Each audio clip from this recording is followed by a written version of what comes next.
नमस्कार दोस्तों, मैं मोनिका अग्रवाल एस्ट्रो वर्ल्ड में आपका स्वागत करती हूँ।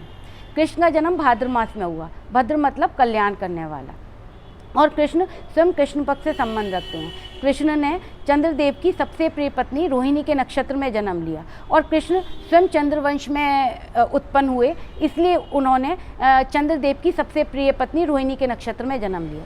देखिए, जिस समय कृष्ण का जन्म हुआ उस समय घोर अंधकार था, पहरेदार सो रहे थे, जेल के ताले टूटे हुए थे।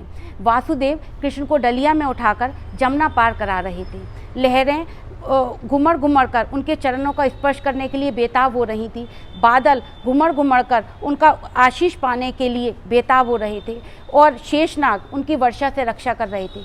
कैसा अद्भुत दृश्य था जब विष्णु भगवान के 8वें अवतार भगवान कृष्ण ने इस धरती पर जन्म लिया। कृष्ण का जन्म देखिए बहुत विषम परिस्थितियों में हुआ। जब उनका जन्म हुआ, उनकी माँ को बेड़ियों में रहना पड़ा, वो स्वयं घोर अंधकार में हुए।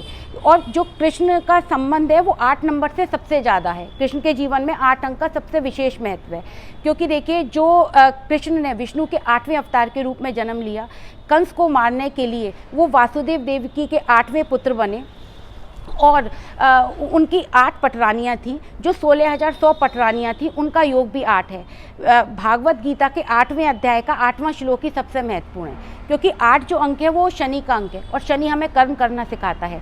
शनिदेव और कृष्ण भगवान हमसे कहते हैं कि हमें किसी भी परिस्थिति में हारना नहीं है, भागना नहीं है, हमें हर परिस्थिति में लड़ना है, और लड़के सफल होना है और आगे बढ़ना है।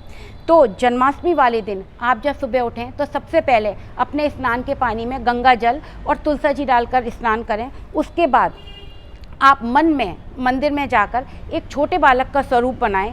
एक छोटा सा बालक जिसकी अंग कांति नीलमणि के समान श्याम है, जिसके घुंघराले बाल हवा में लहरा रहे हैं, जिसके माथे पर मोर मुकुट बहुत शोभा पा रहा है, जिसके शरीर पे पीताम्बरी शोभा पा रही है, और जिसकी पाजनियाँ ऐसे बाज रही हैं जैसे कि हवा में कोई खुशबू बिखेर रही हो, और वो अपनी माँ यशोदा की गोदी में भगवान श्री कृष्ण विराज रहे हैं। उनके चारों तरफ बहुत सारे गोप गोपियाँ खड़े हुए हैं। ऐसे भगवान श्री कृष्ण को, ऐसे गोपाल को मेरा बारंबार प्रणाम।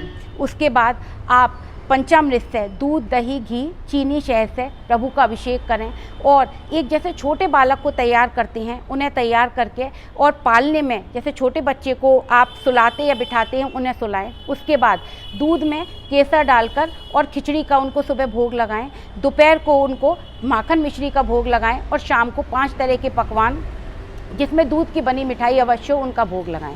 उस दिन विष्णु लक्ष्मी योग बन रहा है, तो आप किसी भी मंदिर में 3 माखन की टिक्की और मिश्री का भोग लगाएं, और किसी भी छोटे बच्चे को सफ़ेद वस्त्र और मिठाई का दान करें। उस दिन अगर आप भगवान के चरणों में एक नारियल रखते हैं तो वो आपके परिवार को सारे संकटों से बचाता है। दूसरे दिन उस नारियल को किसी मंदिर में या किसी जमुना जी की धारा में आप प्रवाहित कर सकते हैं।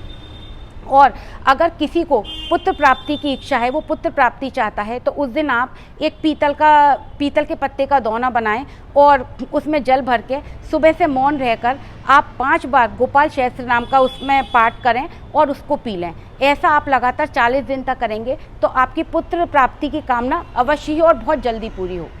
नमस्कार दोस्तों, मेरा वीडियो आपको कैसा लगा आप प्लीज़ नीचे कमेंट सेक्शन में लिखिए, और मेरे वीडियो को ज़्यादा से ज़्यादा शेयर करें।